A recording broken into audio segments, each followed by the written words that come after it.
Oi, gente, boa noite, sejam bem-vindos. Estamos começando mais uma vez, porque tivemos problemas na visualização da Karen. Espero conseguir convidá-la aqui.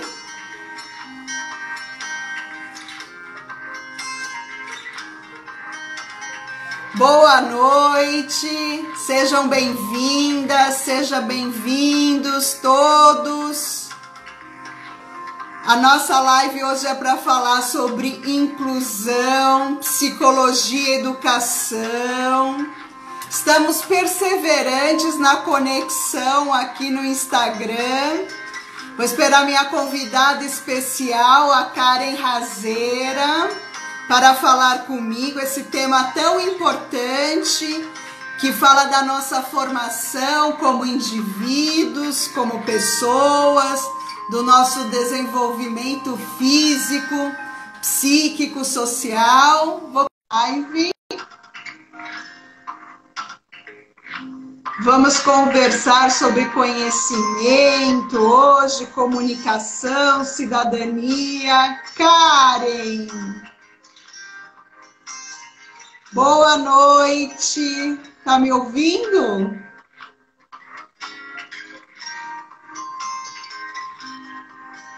Karen?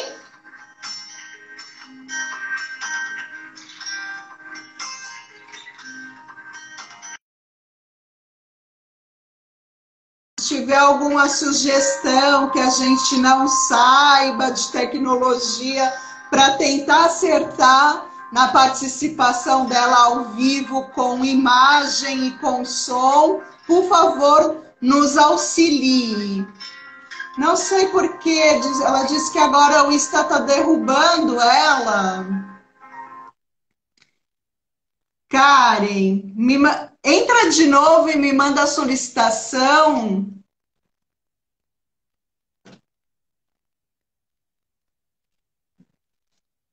Vamos falar sobre esse tema tão importante. Karen? Eu não acredito. Gente, eu não sei qual que é o mistério. Por que que a sua imagem não aparece? Já tem... Nós somos persistentes, né? Já é a terceira tentativa. Não foi por falta de tentar, com certeza. Ah, Karen, a gente vai fazer a live hoje só com a sua voz, infelizmente não com a sua imagem. E eu me comprometo aqui a fazer outra live com você, porque primeiro que eu já sei que é um tema super interessante, que você é uma pessoa maravilhosa, uma profissional super competente, que tem muita coisa para agregar nessa conversa. E a gente nem conseguiria hoje falar sobre tudo que a gente já conversou anteriormente, né? Então, a gente vai tentar, uma próxima vez, ter a sua imagem. Hoje eu vou ter só a sua voz, os meus seguidores, os seus seguidores também. É uma pena, gente. Eu não sei como resolver isso. É uma pena. Não faço ideia. Que estranho, mas paciência. Vamos continuar assim, é o que a gente consegue para hoje, infelizmente. E eu estava falando aqui, Karen, da importância desse tema, né? Para nós todos, né? Como indivíduos, como sociedade, faz parte da nossa formação, né? Como ser, como pessoas, como cidadãos, né? Tão importante. Para as pessoas conhecerem um pouquinho, eu e você, eu queria que te conhecessem também pela imagem, quem ainda não teve a oportunidade, né? Mas agora vai ser só com a sua voz linda, com tudo que você vai falar, e depois elas vão no seu Instagram para te conhecer. Isso.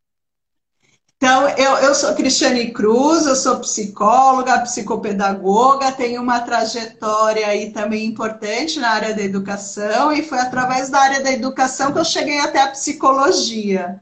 Sou formada em tradutor e intérprete, tenho licenciatura plena em português e inglês, fiz pós na área da psicopedagogia, na área da educação voltada para o ensino superior, e depois eu cheguei na área da psicologia.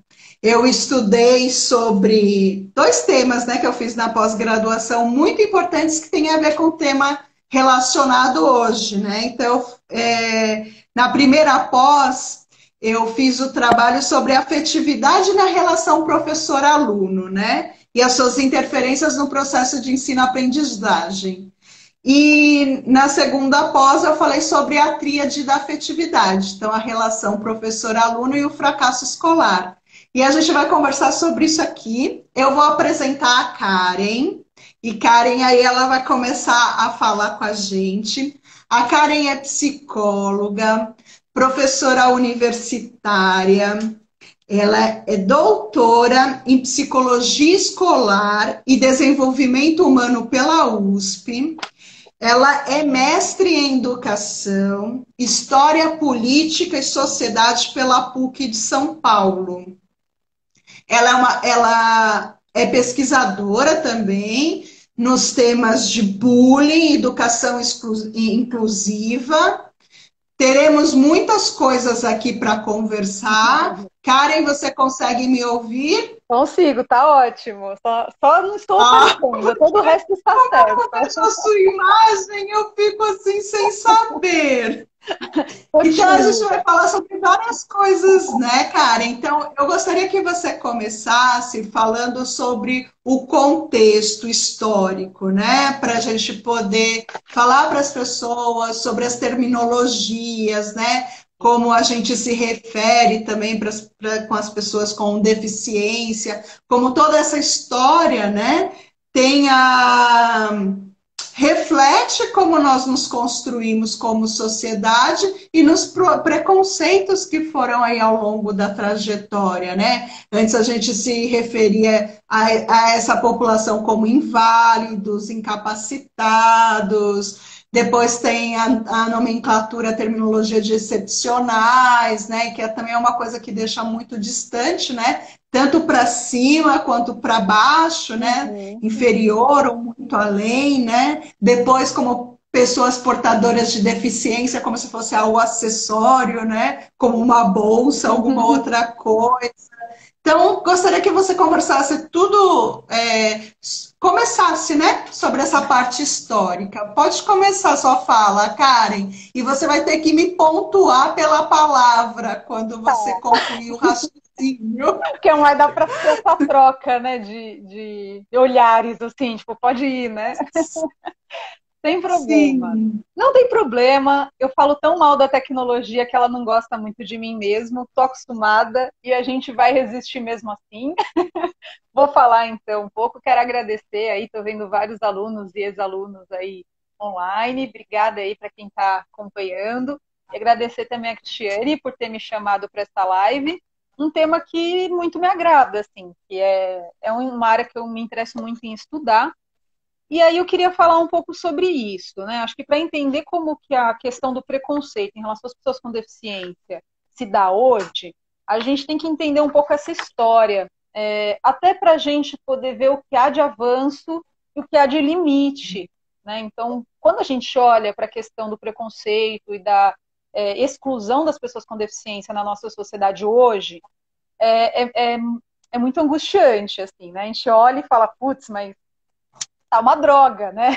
Mas quando a gente olha para o percurso histórico, a gente vê que tem sim muitos avanços e avanços que têm a ver com esse momento histórico, com o avanço da própria democracia, e aí a gente tem que pensar nisso, né? E aí eu trouxe, vou trazer assim alguns apontamentos breves, tão breves que até, talvez cheguem a ser injustos com a história, assim, mas a história da pessoa com deficiência é uma história marcada por extermínio, não é só exclusão, é uma história marcada por extermínio, né? Então, na antiguidade, essas pessoas sequer eram consideradas pessoas, então elas eram exterminadas, abandonadas em florestas, né? Então era isso que a gente tinha de registro. E aí, quando a história, né, ela avança, a gente vê que na Idade Média aparece um modelo caritativo em relação às pessoas com deficiência. O que é esse modelo caritativo? É o de caridade. né, que é um modelo que até hoje fica um pouco na nossa cultura, né? Mas a gente vê aí, não estou dizendo que era o melhor modelo, não é, né? É um foco de grande preconceito, achar que essas pessoas merecem caridade, mas há um avanço histórico aí. E nessas épocas que eu estou mencionando, é só para a gente ir pensando o quanto que a história, ela reflete preconceitos, as terminologias, elas vão refletir como essas pessoas eram vistas em cada momento histórico. E a terminologia nessa época era justamente o que a Cristiane estava falando. Eles eram os inválidos, né? Então, pessoas sem valor. Inválidos significa isso, uma pessoa sem valor, né? E aí, no final do século XIX, começo do século XX, começa um paradigma de institucionalização. Não só a pessoa com deficiência, mas todos que eram considerados anormais passam a ser excluídos, né? Internados em manicômios, mesmo que todos, né? Então todos que eram anormais eram institucionalizados. É curioso pensar que daí era a terminologia da época era de incapacitados, são incapazes, incapazes de exercer cidadania, de trabalhar, né? De coisas que eram importantes para aquela época. E aí, só em meados do século XX, e aí, né, com muitas lutas por direitos humanos, começa um paradigma aí de desinstitucionalização e surge o paradigma de serviços, ou seja, vou dar serviços para que essa pessoa com deficiência se normalize a sociedade. A terminologia da época, os defeituosos, a ACD, na origem, né? Claro que hoje ela tem outra nomenclatura, mas era Associação dos Amigos da Criança Defeituosa, né? Era esse termo, o primeiro nome, né, da ACD. Claro que hoje já mudou. Na fundação, né? Na fundação depois teve uma adaptação, mudou a nomenclatura, né? Isso. Os excepcionais, né? Então a APAE também ela aparece. E era curioso que excepcional era tanto a pessoa com deficiência intelectual quanto os com altas habilidades, né, que a gente chama hoje. Então todo mundo que destoava era excepcional. E aí na década de 60 acontece também um fenômeno muito importante que é apontado pelo feminismo, pela luta feminista, da dupla discriminação. Então, querem ressaltar, as feministas com deficiência, querem ressaltar que é diferente ser um homem com deficiência e ser uma mulher com deficiência. Bom, e aí a história avança, né? Por exemplo, a terminologia que você destacou, né? Pessoa portadora de deficiência, ela aparece na Constituição de 88. A Constituição de 88 como um grande marco histórico, né? Para as pessoas com deficiência também, porque o movimento das pessoas com deficiência participou da Assembleia Constituinte, pensou sobre as questões relacionadas aos direitos dessas pessoas, né, deles próprios. E aí a história avança, a gente vê como marco também as declarações de Jontien, de Salamanca, que culminaram também, influenciaram positivamente na nossa Lei de Diretrizes e Bases, de 96, para a educação nacional, né? E aí, por fim, eu queria também ressaltar, nessa apanhado histórico que eu fiz, que eu tentei sintetizar, sei lá, 2000 anos em 15 minutos, né? Mas, assim, agora a gente pode ver um grande avanço, né? Por mais que a gente ainda veja muita injustiça e muita exclusão, em 2015 foi aprovado o Estatuto da Pessoa com Deficiência, também chamado de Lei Brasileira de Inclusão. Ao contrário, na verdade, é Lei Brasileira de Inclusão, também chamado de Estatuto da Pessoa com Deficiência. E aí é um grande marco para a conquista, né, de direitos. Discriminação da pessoa com deficiência é crime, né? Então, entre outras garantias fundamentais para essas pessoas. Então, com tudo isso, com esse breve relato que eu tentei expor, para começar uma discussão, né, do quanto que a gente está avançando, né? Está muito aquém do ideal, mas estamos caminhando, né? Mas esses marcos que você trouxe histórico, né, na sua fala, Karen, são importantes, né? A própria Constituição Federal, né, de 88, ela tem até a gente costuma dizer que ela é a Constituição cidadã, né? Então, ela traz importantes avanços, olhar para esses subgrupos até então que não eram vistos, né? todas as minorias que nós falamos, né? Então, traz o olhar sobre a criança, para o adolescente, para o deficiente, para o idoso, né? E a gente tem esse marco na psicologia e na educação também, né, com esses avanços, né?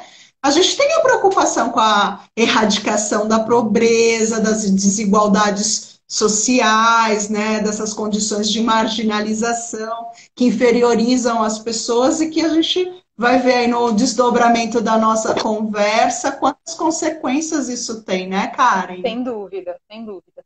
E é isso, né? A gente está pensando aqui em um grupo que é excluído socialmente, mas com certeza, quando a gente fala do processo de inclusão, estamos falando de todos que estão excluídos, né?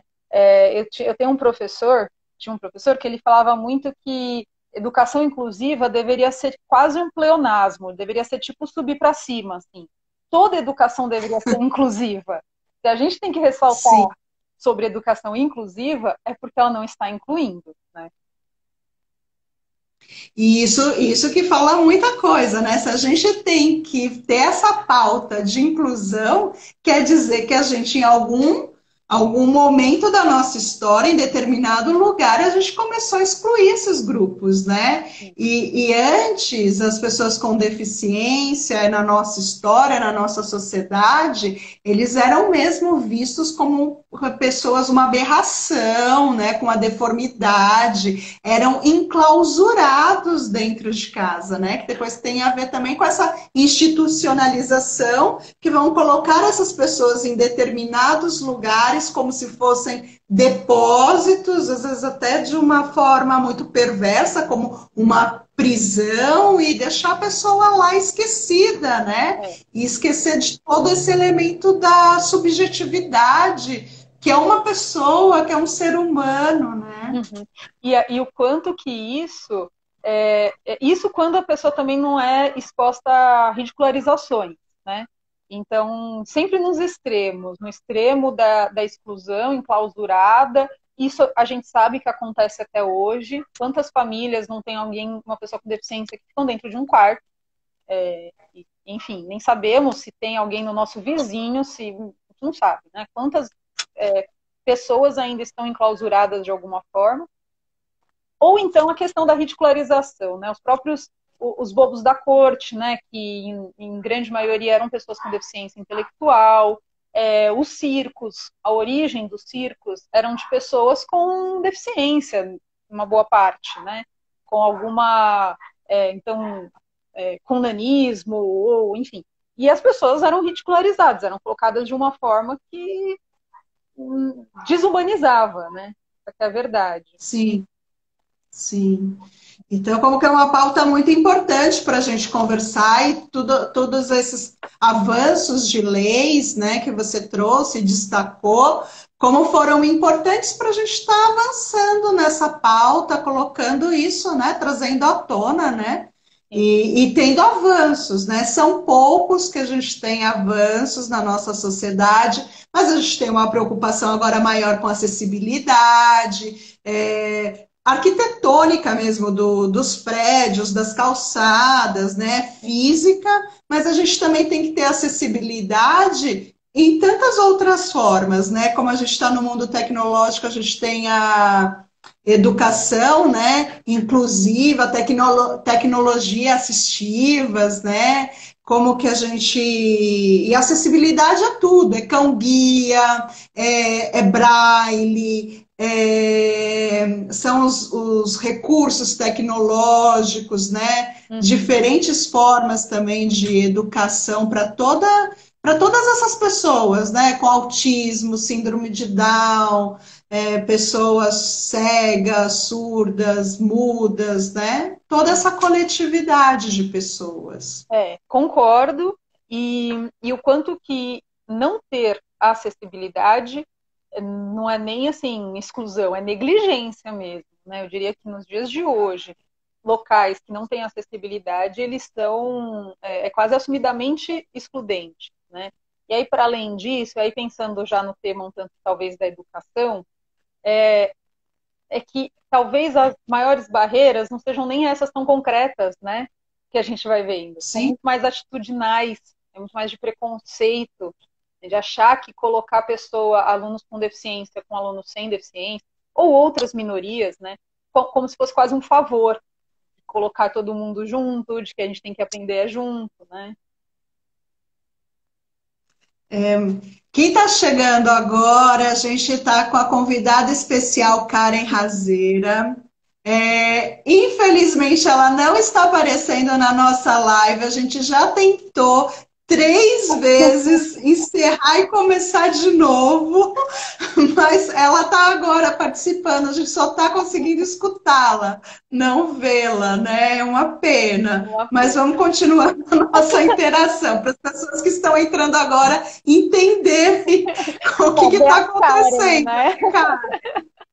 Certo. A gente está fazendo uma acessibilidade, fazendo de outras formas, mostrando também como a educação, a psicologia tem que se reinventar, É se verdade. ajustar com a realidade que acontece na vida, né, Sim, Karen? nem sempre a tecnologia está a nosso favor, né? Nem sempre a tecnologia é inclusiva, mas principalmente com quem tem dificuldade de mexer com ela, mas tudo bem.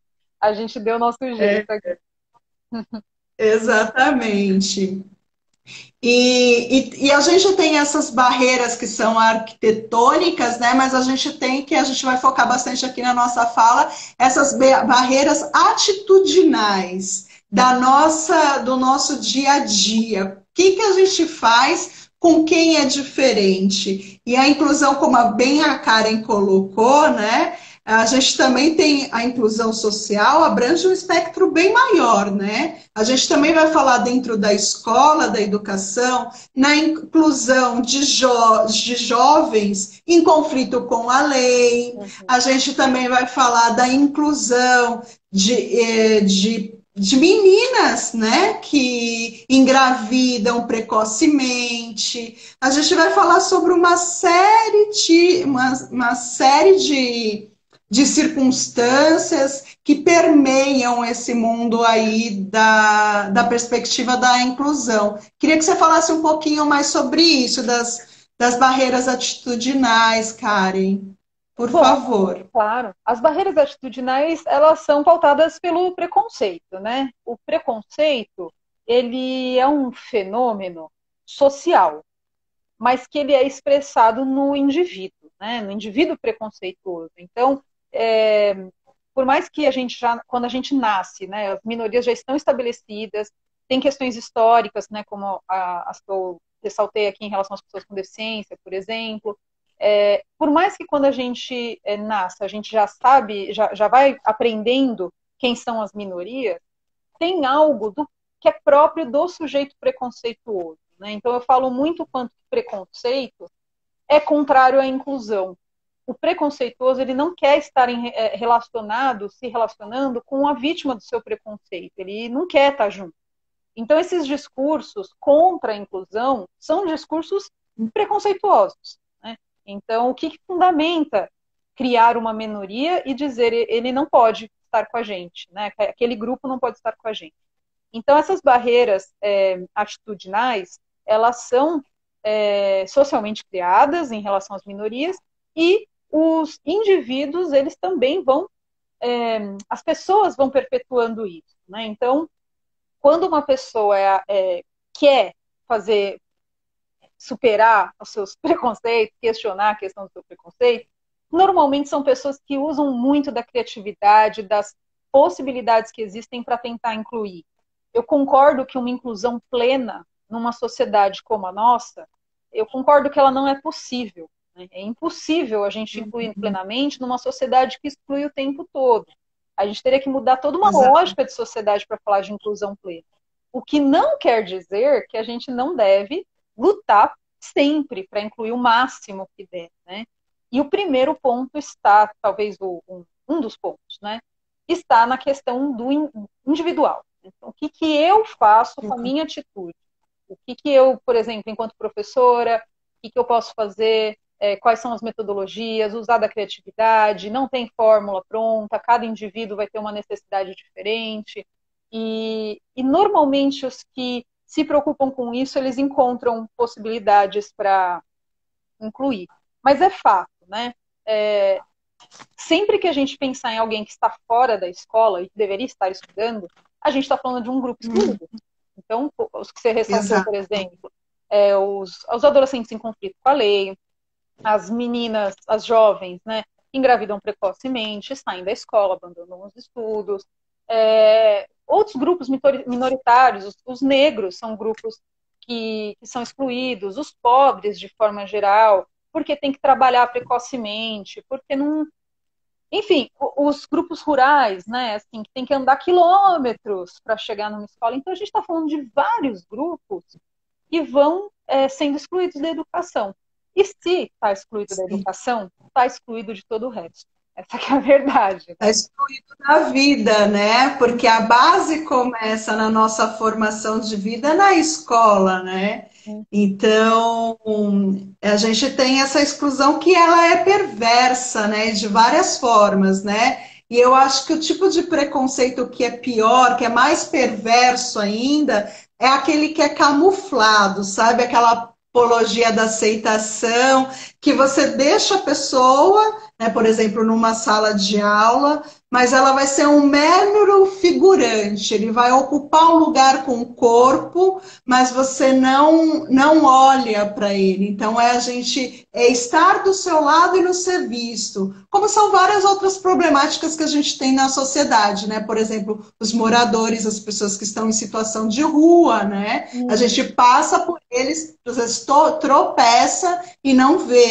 Então, isso também é uma crueldade e começa no nosso âmbito escolar, né? Por isso que a pauta da inclusão é tão importante, né? Se a gente não tem essa diversidade na nossa formação escolar, da nossa iniciação da vida, né, em sociedade, com o diferente, com tantos tipos de pessoa, conforme a gente, porque essas pessoas que são deficientes, elas também vão se desenvolver, vão crescer, vão envelhecer, né? Então, e essas problemáticas vão sendo cronificadas, agravadas com o decorrer da vida. Vai chegar no mercado de trabalho, vão dar para essas pessoas funções como se fossem operacionais, repetitivas, que não precisa nem de pensar. Essa pessoa nunca vai ficar condenada a não ter um desenvolvimento também profissional,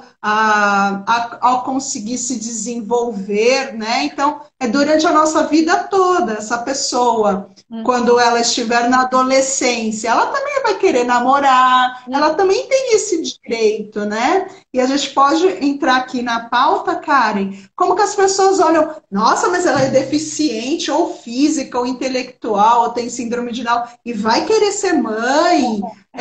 Tantas coisas que são perversas no nosso discurso. Eu vou deixar você falar, Karen, mas eu queria ler algumas coisas que as pessoas colocaram aqui, para aproveitar também, tá bom? Na nossa fala, na nossa conversa. É que esse Instagram hoje está dando 10-0 para gente, viu? Não sei o que está acontecendo com ele. Mas as pessoas comentaram aqui falando também do preconceito estrutural, né? Que essa violência tem raízes, infelizmente. Tem gente que falou assim, que a Débora falou, percebo nos estudantes muito mais empatia do que com muitos adultos. Então, que fala a diferença, né, do mundo infantil e do nosso mundo adulto. Falaram assim, ontem mesmo houve uma reportagem que apontou a porcentagem de pessoas adultas que não possuem ensino médio completo, está dentro de tudo isso, pobreza, deficiência, negros, que mais tem de comentários aqui? Nem o mundo material, nem o mundo virtual são suficientemente inclusivos. Que mais que tem de apontamento? Vai falando, Karen, e depois, quando você concluir, eu volto de novo aqui nos comentários. Eu vou começar por esse comentário da Descubra-te. Eu criei um nome, né? Se puder daí escrever Qual que é o também. seu nome? Põe aqui, por favor, descubra-te, Porque que eu posso que tá nós te pequenininho, mas eu descobrimos. reconheço. Eu conheço essa pessoa, só não tô sabendo, não tô conseguindo ver porque a foto fica muito pequenininha. Mas eu tenho certeza que eu conheço essa pessoa. Vamos ver. A desculpa. Mas enquanto isso, é verdade, né? Eu estava vendo essa reportagem ontem, acho que foi no Jornal Nacional, que passaram o resultado de uma pesquisa sobre alguns motivos de abandono, né, da escola, que já não, que não é não é tão novo, né? A Natália Sena. É a Natália Sena, o nome dela, bem-vinda! Então, Natália, é verdade, eu estava vendo isso ontem e foi bem interessante, porque não é uma pesquisa nova, né? Ela é uma pesquisa que a Maria Helena de Souza Pato já fez muito antes, já tinha apontado isso, falando sobre o fracasso escolar. Mas trouxeram números, eu achei isso foi legal, números mais atuais.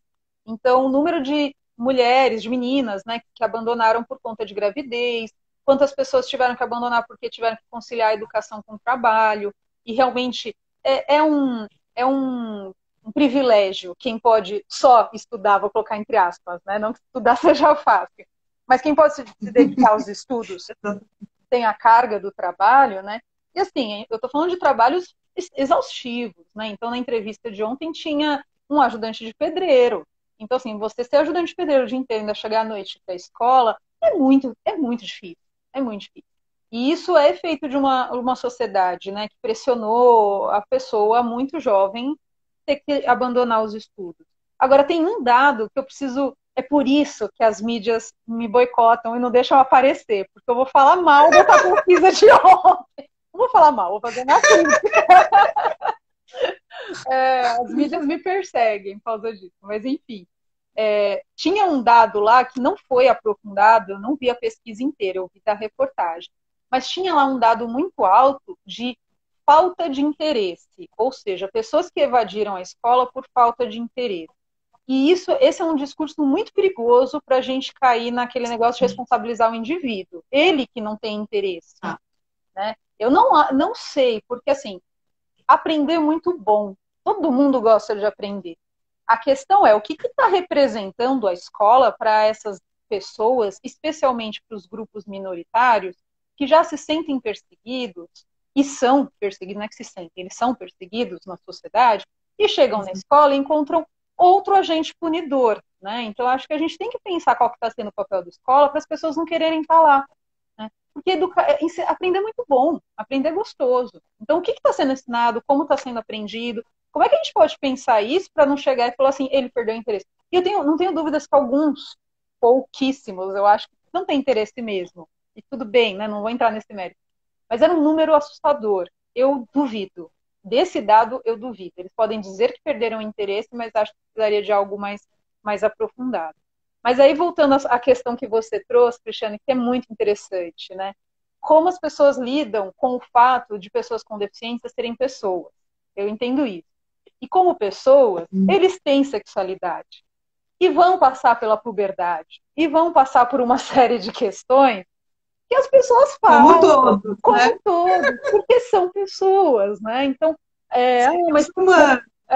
mas uma pessoa com deficiência intelectual vai ter relação sexual? Bom, não sei se ela quiser, né? Como é que isso vai ser trabalhado, se vai ser consentido, que tem que ser consentido, né? Como é que vai ser trabalhado isso com a pessoa? Tem um documentário que eu faço muito nas minhas aulas, que eu gosto muito, que se chama Do Luto à Luta. Vai falar dessas relações familiares.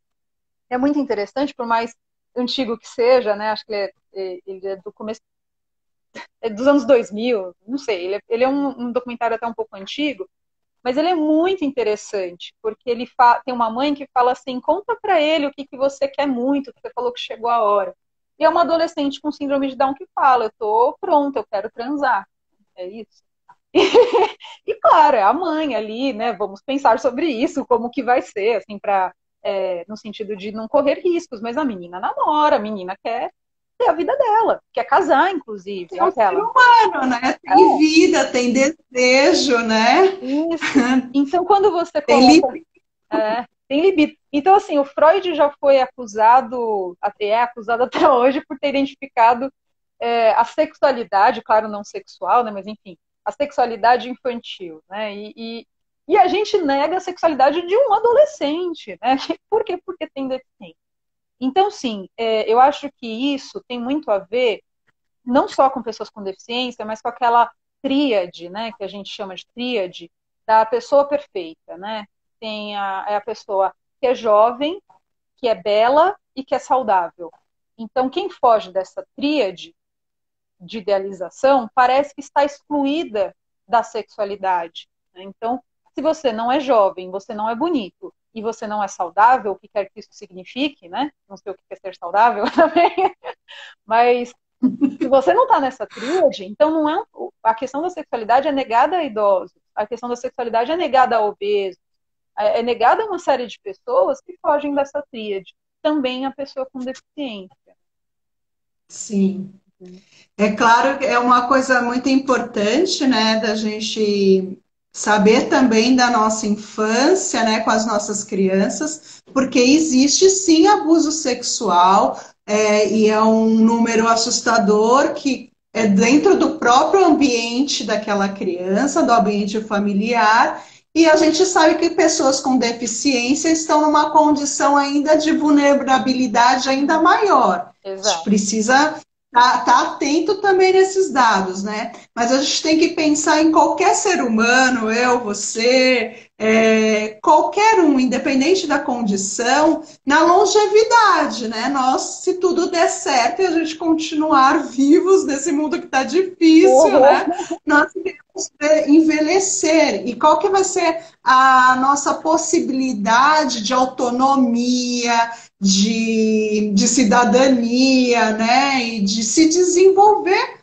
ao longo da nossa história, né? Uhum. E uma coisa muito importante, né, que acho que também é importante a gente retomar aqui da família, mas do ambiente da escola, né, em termos de aprendizado, é preciso a gente também diversificar na metodologia de ensino, nas formas de aprendizagem. Tem pessoas que são mais visuais, outras são mais auditivas, então a gente tem que trazer recursos variados de leituras, de vídeo, de música, de atividades em grupo, atividades individuais, mas a gente vai falar também de todo esse universo que a gente tem, que é difícil, com salas super lotadas, o desmonte da educação, tantos problemas que se agravam aí, né?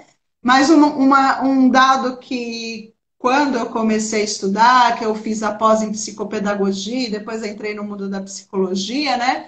As pessoas confundem dificuldades de aprendizagem com transtornos, com patologias, e não são as mesmas coisas. E a gente não sabe, às vezes, lidar com a nova geração, com comportamentos, né? E uma coisa que é bem importante que você pontuou, Karen, por que então a escola está um ambiente aversivo? Por que essas crianças estão confrontando professores, diretores, coordenadores, que são as figuras de autoridade? Como que está esse núcleo familiar dela? Como que foi essa história dessa criança construída para ela estar tendo esse comportamento na escola? Então, a escola, a criança, explode esses sintomas que aparecem no ambiente escolar, né, que são de variadas ordens, né? Então, as dificuldades de aprendizagem, às vezes, que chega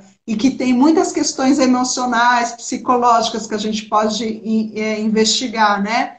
Mas, às vezes, a aquisição tardia da linguagem para a criança começar a falar, trocas fonológicas, leitura cibalada, né? A criança não consegue falar a palavra, né? Fala separado marcadamente, né? Erros ortográficos, dificuldades de concentração, tem dificuldades, né, nessa aquisição do uso, da audição, da fala, da escrita, do raciocínio. tantas outras habilidades, né? Que faz parte de quem está na psicopedagogia diagnosticar isso como uma dificuldade de aprendizagem, mas não uma patologia, não um distúrbio, né? E aí a gente tem que fazer esses arranjos organizacionais, metodológicos, institucionais na escola, né? Sobre diferentes estratégias de aprender, mas a gente sabe de todas as limitações que nosso sistema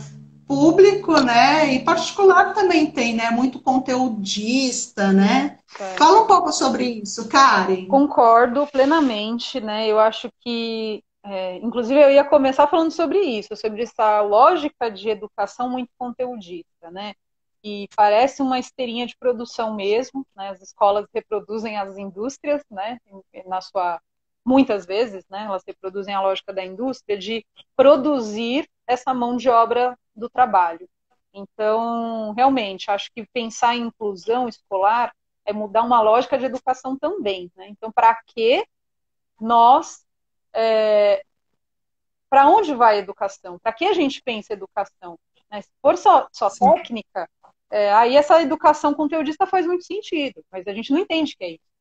E educação é muito mais, né? É pensar na potencialidade das pessoas, é pensar a civilidade, né? De as pessoas poderem conhecer pessoas diferentes e iguais, e nisso ir se formando enquanto indivíduo, enquanto cidadão, enquanto uma mente reflexiva e crítica, né? Então, muito difícil de pensar a inclusão separadamente do processo de educação, né? Então, quando a gente pensa que, claro, algumas crianças têm dificuldades de aprendizagem, algumas crianças têm transtornos de aprendizagem, mas quando você vai olhar a fundo, elas são até muito poucas, são pouquíssimas, né? Elas existem e precisam de atenção e precisam de técnicas específicas, mas elas são pouquíssimas. Então, é fácil, tá fácil demais, foi até uma coisa que a gente conversou anteriormente, né, em outra ocasião, né, Cristiane, sobre a hipermedicalização. Então, assim, eu quero um diagnóstico da criança. Então, qualquer criança um pouquinho mais agitada, perfeitamente cabível para a idade, assim, mais brincalhona e tal, já é hiperativa, já vamos medicar, já vamos, né, patologizar as questões. E talvez o processo seja um tanto antes. Não é negar as diferenças, não é negar as dificuldades, ao contrário. É entender que a dificuldade de um também a dificuldade de vários, né? Então a inclusão vai ser boa para todo mundo, para todo mundo. Uhum. Aqui a Natália escreveu: você exclui, você pune a presença dessa pessoa na escola e fala que o desinteresse é do aluno. E aí, né, o processo também do fracasso escolar, que o Emerson também concordou com ela, né? O aluno não quer continuar na exclusão, né? E a gente quer ter esse espaço mais inclusivo, né? Outra pessoa está falando que eu não consigo saber o nome, você pode escrever aqui o seu nome. Ela está falando, muito boa essa live, espero que esteja gravada. Vou gravar sim. A Natália falou que as crianças que vivem violência doméstica... Ai, gente, esse Instagram hoje está demais. Sumiu aqui a imagem agora para mim do comentário. Eu vou ler, tá assim, ó. Crianças que vivem violência doméstica podem apresentar dificuldades e serem mais agressivas, né? Ou seja, peraí que sumiu para mim também, voltou. Ou seja, esse comportamento disruptivo quer dizer educação para quem, né? Falta maravilhosa, Cris e Karen. Obrigada, Natália. Eu concordo, né? Então, é um tipo de massificação, né? Então a gente tem que pensar que tipo de educação a gente está pensando e para quem e para quê. A que essa educação está servindo? E a gente sabe, né? Está servindo a interesses de uma classe dominante. Esse é o fato. E como que a gente consegue? Então, pensar educação inclusiva é pensar resistência a isso, né? É uma forma de resistência.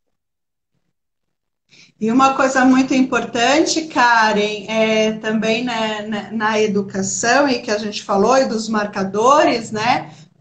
O nível socioeconômico é muito diferente, que a gente até conversou anteriormente, né? Então, por exemplo, o filho de um artista como o o Romeu, do Marcos Mion, que Sim. tem autismo, ele tem estímulos, condição, professores, acessibilidade para chegar até a escola, o pai tem um carro apropriado para levá-lo, quem é cadeirante. Mas e se essa mesma situação acontecer com uma mãe, com uma família, né? Com pessoas que estão numa periferia, sem acessibilidade, sem esse dinheiro, né, numa situação mais de pobreza, para conseguir chegar até essa escola, né? Então a gente tem diferenças, como é a filha do Roberto Justo, né, com a Ticiane Pinheiro, que tem síndrome de Down. É diferente, é diferenciado o ensino, como é diferenciado o ensino ainda que a gente tem de escolas particulares, de escolas públicas, né? Então, a gente tem algumas salas de ensino de escolas particulares que são turmas menores, mas isso não é uma realidade de todas as escolas, né? E a gente vê que tem esse domínio mesmo, essa preocupação com o capitalismo, quanto mais tiver, melhor, e vai fazendo de uma forma perversa, né? Vai fechando o olho e vai tocando a vida, né? Eu Pode concordo. comentar. E que tem a ver com aquela dupla discriminação que eu estava mencionando, né? É, então, é isso. Ser uma pessoa com deficiência, sem dúvida, não importa qual classe social, quem tem deficiência vai sofrer preconceitos nesta lógica de sociedade, né? E os familiares idem. Passam por dificuldades, não tenho dúvida. Mas é diferente você ter deficiência e ser rico, ter deficiência e ser pobre. É diferente. Assim como a gente Como estava. tudo. Como tudo, né? Ter deficiência. Então, assim, se ser mulher já é muito complicado nessa sociedade, para pegar leve, né? É muito complicado ser mulher.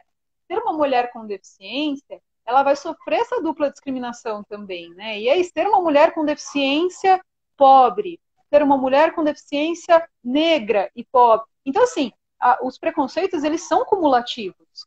E o resultado disso, normalmente, a literatura mostra, é que a pessoa vai sendo excluída dos grupos de resistência. Então, ela não se vai se sentir tão pertencente, não vai ser tão incluída no movimento feminista, nem no movimento das pessoas com deficiência, nem no movimento negro. Ela fica um tanto, assim, dispersa, né? Ela vai, aonde que eu vou? Quem garante tantas dificuldades que essa pessoa passa? E sem dúvidas, né? O dinheiro na nossa sociedade ele é um determinante para muita coisa. Então, a pessoa que tem dinheiro para investir, a gente vê o quanto as pessoas com deficiência podem ir longe, muito longe. Elas vão se desenvolver, elas vão trabalhar, elas vão estudar, elas vão fazer um monte de coisas, né? Agora, quando tem limitações também da ordem financeira, o quanto que implica em uma dificuldade de desenvolvimento, dificuldades e uma sobrecarga. E até uma coisa que eu preciso destacar, uma sobrecarga normalmente das mães. Porque Sim. eu entendo Porque que... sobra para a mãe, né? Se a mãe, que a gente tinha conversado, né? A mãe que gerou esse ser, então ela é a culpada por esse ser deformado em algum nível, né? Fisicamente, cognitivamente, qual for a deficiência que for apresentada. E sempre a culpabilidade é dessa mãe, né? Se a criança está assim, cadê essa mãe? Ninguém pergunta cadê o pai, nunca, né? E aí a desgraça de ser mulher nessa sociedade, né, gente? Sempre sobra para a mulher, sempre sobra para a mãe, né? Principalmente. Eu sei que tem exceções, né? Claro, tem famílias e famílias. Que bom que tem exceções.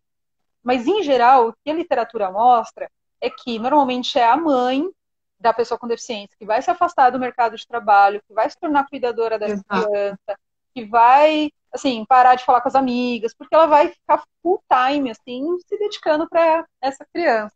Então, A gente já sabe como a educação dá trabalho, né? Dá trabalho tanto para os professores, educação formal na escola, mas também na vida dos pais, né? Então, uma criança que tenha uma deficiência dá trabalho ainda exponencial, né? Ao cubo, ao quadrado, você vai multiplicando as dificuldades, né? exatamente. E eu acho que é isso, né? Então, as mães, eu estou focando nas mães porque é isso que a literatura mostra, né? De sobrar mesmo para elas. As mães, elas ocupam esse papel fundamental e, ao mesmo tempo, são muito injustiçadas, né? Pegando a sua fala, assim, elas vão ser responsabilizadas por tudo, assim. Então, eu já escutei comentários assim de o que você comeu, porque tem uma filha com síndrome de Down, então o que você comeu durante a gestação que... isso foi porque você tomou chá de não sei o que lá. Então, tanto... como é que eu posso dizer? Desconhecimento, né? Crenças, Obrigada, né? Não estava me vindo uma palavra não ofensiva, assim. É muita desconhecimento. Mas é preconceito, né, que reflete essa responsabilização como se fosse uma coisa muito ruim ser uma pessoa com deficiência, né? Eu acho que esse é um grande preconceito da nossa sociedade. Ter deficiência é uma condição, é simplesmente uma condição, inclusive uma condição que ninguém está imune. Qualquer um que está aqui ou tem, ou pode ter, ou virá a ter uma deficiência, né? E as pessoas... Você pode ter um acidente de carro, né, Karen? Mudar toda a sua vida, pode ter uma queda dentro de casa, pode ficar paraplégico, pode ser nadando na piscina, pode acontecer tantas coisas na nossa vida, por isso que a educação, essa cultura inclusiva, tem que ser desde sempre, né, Karen? Exato. E aí a luta pela inclusão é a luta para todos, né? É para mim, é para todo mundo, possivelmente, potencialmente. E, de novo, quem não faz parte de um grupo minoritário, e quando a gente fala de inclusão, a gente está falando da pessoa com deficiência, mas de qualquer outro grupo minoritário, quem não faz parte, parar. Então eu brinco, né? Se tudo der certo, a gente, né, assim, a gente vai virar idoso. Idoso já é um grupo minoritário. Então, assim, a gente tem que lutar pela inclusão porque é lutar pelos nossos próprios direitos. Então, e tudo isso parte da educação. Então, porque a educação... O que eu ressalto também da educação? A educação é o local em que vai permitir que as pessoas possam desmistificar. É ali, naquela educação, conhecendo quem é diferente e quem é semelhante a mim, que eu vou poder eliminar pensamentos como esse, de ter deficiência é ruim. Não, ter deficiência é uma condição. Isso é um tanto possível pelo contato, né? Na educação, inclusive. Olha, tá internacional essa live? Tem até gente do Paraguai, gente, sejam bem-vindos. Acho que eu tenho primos de Portugal que entraram aí também. A gente está numa live internacional. A próxima live que a gente vai fazer a continuidade, a gente vai solucionar esse problema da imagem e a gente faz a outra live, tá bom, Karen? Eu já tenho o meu argumento perfeito para essa tela preta.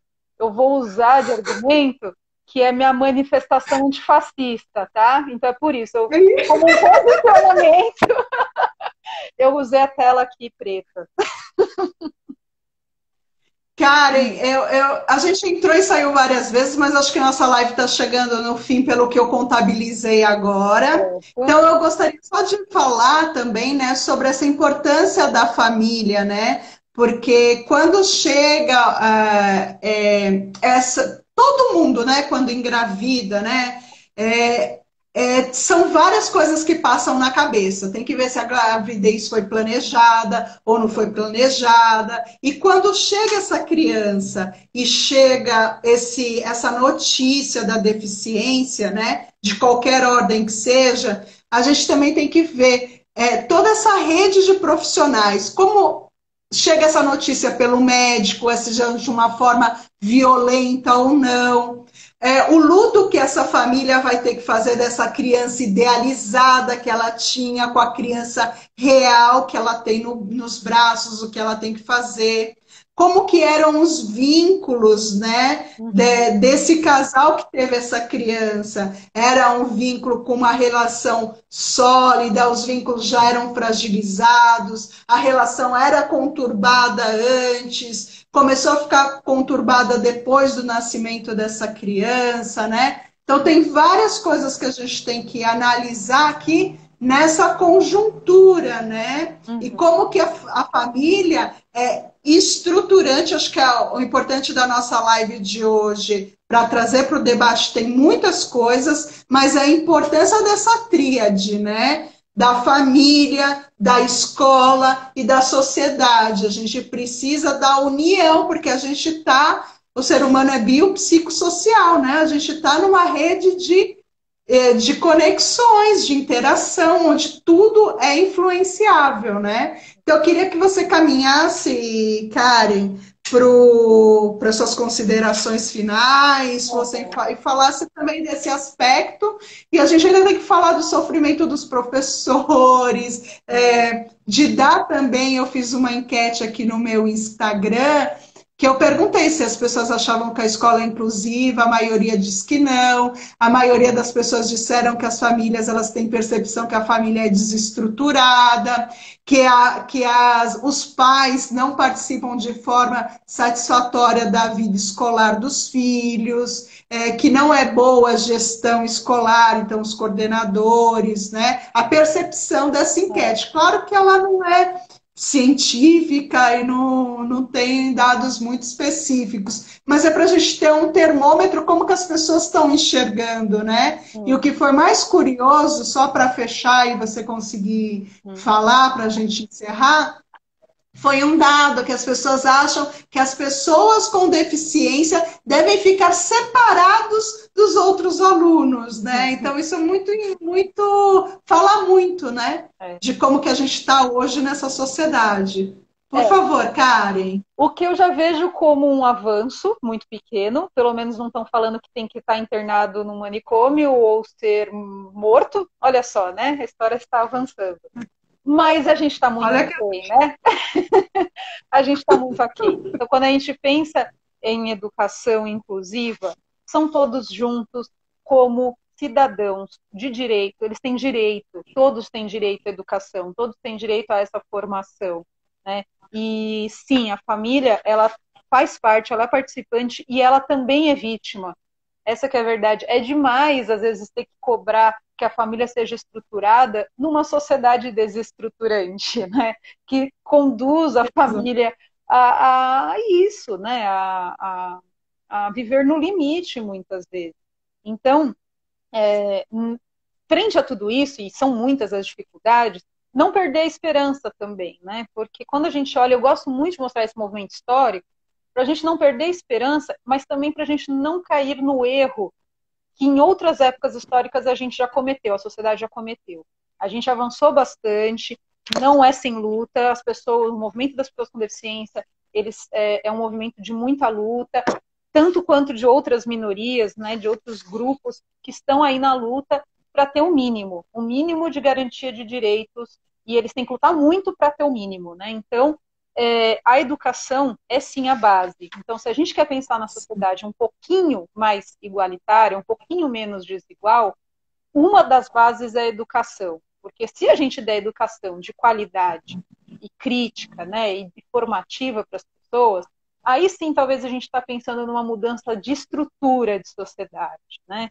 Eu gosto muito daquela frase do Paulo Freire, eu não vou saber reproduzir exatamente, né? Não é que a educação transforma o mundo, a educação ela transforma as pessoas que vão transformar o mundo, né? Então, Exato. a educação é uma ponte, mas é uma ponte fundamental. Então a gente tem que lutar por ela, porque é lutar para um mundo melhor para todo mundo, né? E acho que era isso. Exatamente. Tem tantas coisas para a gente falar, tantas pessoas especiais que entraram aqui na live, que a Aurora está aqui também, que é da área da educação, que linda! Legal, nem vi. As pessoas aqui já estão mandando a gente marcar a próxima live, porque a gente tem tantos assuntos ainda para falar, né, Karen? E eu Sim. quero ver sua imagem na próxima live. Pois é, eu não vou fazer essa manifestação na próxima live. Prometo que eu vou aparecer.